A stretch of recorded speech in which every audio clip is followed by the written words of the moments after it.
আজই ডাউনলোড করুন আর এনজয় করুন আপনার পছন্দের শো। থাকতে হলে কাজের লোক হিসেবে থাকবে।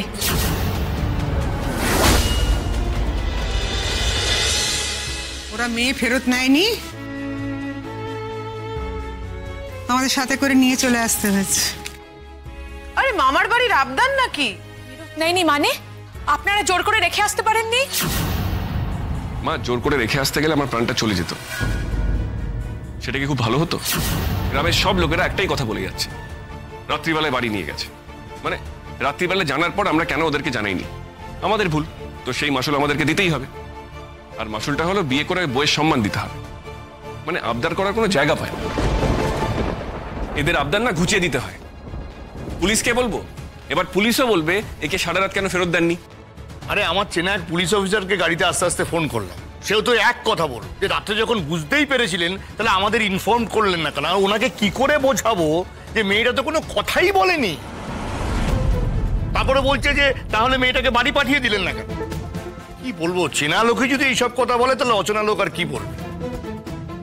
টাকা দিয়েও হলো না। হ্যাঁ কি গো, টাকা অফার করেছিলে তো? টাকাই তো দিতে গেছিলাম, ওখানে তো আরেক ঘটনা ঘটলো। এই মেয়ে হঠাৎ ফোঁস করে উঠলো, বললো ওর বাবা মা নাকি বিক্রি হয় না। ও তো ওখানে থাকতে চেয়েছিল, রাখলো কই? দূর দূর করে তাড়িয়ে দিল। আরে ওইসব কাজের কথা না, দূর দূর করে তাড়িয়ে দিল। কেন তাড়িয়ে দিল বুঝতে পারছিস না তোরা? ওরা আমাদের এই বাড়ির অবস্থাটা জানে। মেয়ে যদি এখানে থাকে তাহলে কিছু দাবি আদায় করতে পারবে, সারা জীবনের জন্য কিছু একটা ব্যবস্থা হবে। দেখলি না মেয়ে আর মা ফিসফিস করে কিরকম কথা বলছিল?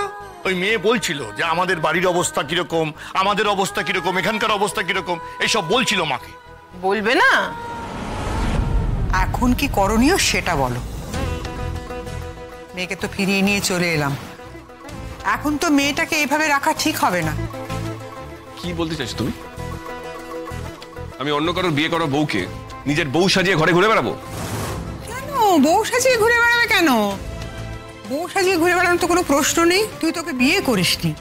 সেটা কালকে যা অনুষ্ঠান সেটা তো প্রীতিভোজের অনুষ্ঠান, সেটা তো বিয়ের অনুষ্ঠান নয়। বাহ বাহ বাহ, অ্যামেজিং, অসাধারণ। তাহলে কালকে আমাদের বাড়িতে বউ ভাতের অনুষ্ঠানটা হচ্ছে নাকি? এই মেয়েটা এখানে এসেছে বলে? এই মেয়ে, এই হে, তোমার এত বড় সাহস? হ্যাঁ, তুমি আমাদের বাড়ির ছেলের বউ হতে চাইছো? নিজের মুরতটা জানা আছে? জানো জানো, তুমি নিজের মুরত জানো? আমার ছেলে কে তুমি বুঝতে পারছো? ওসব বুঝবে কি করে? ওর লেখাপড়া সম্পর্কে না তুমি কল্পনাও করতে পারবে না। তোমার দাঁত ভেঙে যাবে ওগুলো উচ্চারণ করতে গেলে। সে কথা তো আমি বলিনি গো, আমাকে না নিয়ে এলেই হতো। বড় বড় কথা বলছো, না আনলেই হতো। যদি না নিয়ে এলেই হতো তাহলে জোর করে থেকে গেলেন না কেন? আমরা তোমাকে জোর করে এখানে এনেছি? এই দেখো, এখন থেকেই কথা বদলাচ্ছে, এখন থেকেই পাল্টি খাচ্ছে। এসব কথা কেন বলছো? দেখলে না তোমার গ্রামের লোকেরা আমাদের ঘাড়ের ওপর কেরম হুড়মুড়ি এসে পড়লো? না নিয়ে এসে কোনো উপায় ছিল? এই মেয়ে শোনো, তোমাকে না আমরা এই বাড়িতে রাখবো না। হ্যাঁ, তোমাকে আমরা হোমে পাঠিয়ে দিতে পারি, বলে দিলাম। হোমে দিয়ে দিলে তারপর যদি ওর বাবা মা আসে, এসে যদি এখানে চিৎকার চেঁচামেচি করে, তখন কি হবে? তখন তো সারা পাড়ার লোক জানাজানি হবে। তাহলে কি করব? কালকে প্রীতিভোজ করবো নাকি? আমি বলি কি, যা হবার তা তো হয়ে গেছে। যা হওয়ার হয়ে গেছে মানে? এসব কি বলছো মা? আমার ছেলের জীবন নিয়ে কি আমি ছেলে খেলা করবো? আর আমিও কোনো পুতুল নই যে আমাকে যে যা খেলাবে আমি খেলবো। না না, ঠাম্মি কি বলছে আমি শুনতে চাই পুরো কথাটা। মানে ঠাম্মি কত দূর ভাবতে পারে আমি সেটা দেখতে চাই।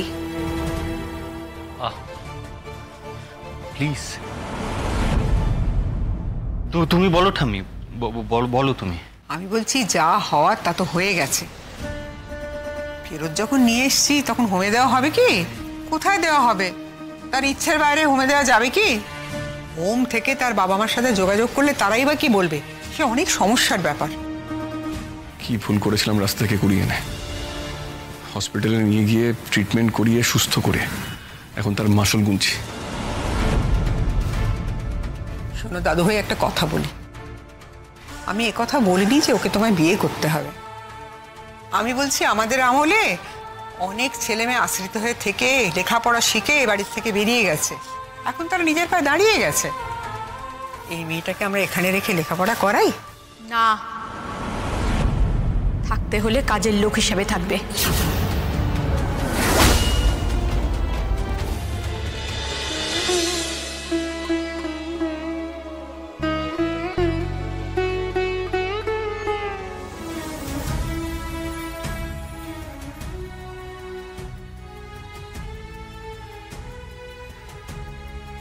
শুনতেছ? আর কতক্ষণ এভাবে মাথায় হাত দিয়ে বসে থাকবে শুনি? বলি খিদে তেষ্টাকে কিছু পায়নি তোমার? চলো একটু কিছু মুখে দেবে, চলো। সেই সকাল থেকে হপ্পর তাপ্পর চলতেছে,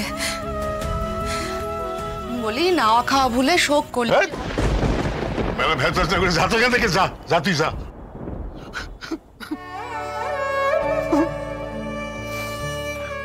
বাপ, ওই নিজের মেয়েটারে ঘরের দূর দূর করে তাড়াই দিলাম, আর বসতে পর্যন্ত বললাম নি।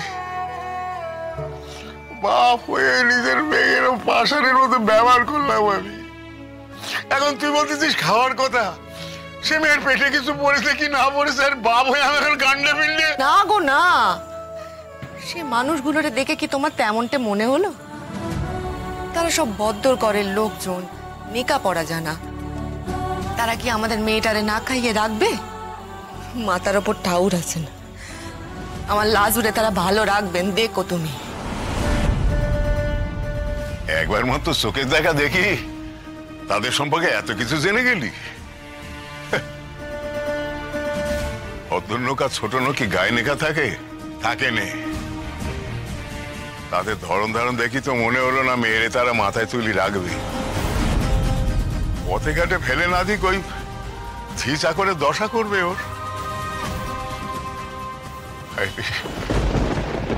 কি ভেবে কোন ঘরে মেয়ের বিয়ে দিলাম, আর কোথায় কি হয়ে গেল? ওরম ভেবনি, দেখো যা ঘটছে ওপরওয়ালা সব আগে থেকে ঠিক করে রেখেছেন, তবেই না ঘটছে। আমার লাজুর অন্য যদি ঠাউর ওই ঘরে ঠিক করে রাখেন তবে তাই হবে। আমরা কি করব? ওপরওয়ালার বিচার তো কিছু বুঝি নে রে লক্ষ্মী। মেয়েটার বিয়ে দিল এক ছেলের সাথে, সে তার মাথায় সিঁদুর দিল, এখন ওপরওয়ালা সে মেয়েরে ঠেলেন অন্যজনের ঘরে। তুই বলতেছিস সে ঘরে নাকি মেয়ের অন্ন রাখা রয়েছে, সে অন্ন বাঁধা। এ কেমন দাদা, এ কেমন খেলা? লক্ষ্মী, আমরা ঠিক করলাম তো? কি টিকের কথা কইছো? আমাদের হাতে কিছু ছিল না, আছে। ভাগ্য তো সে মেয়েটা আমাদের সে ঘরে গিয়ে পড়েছে।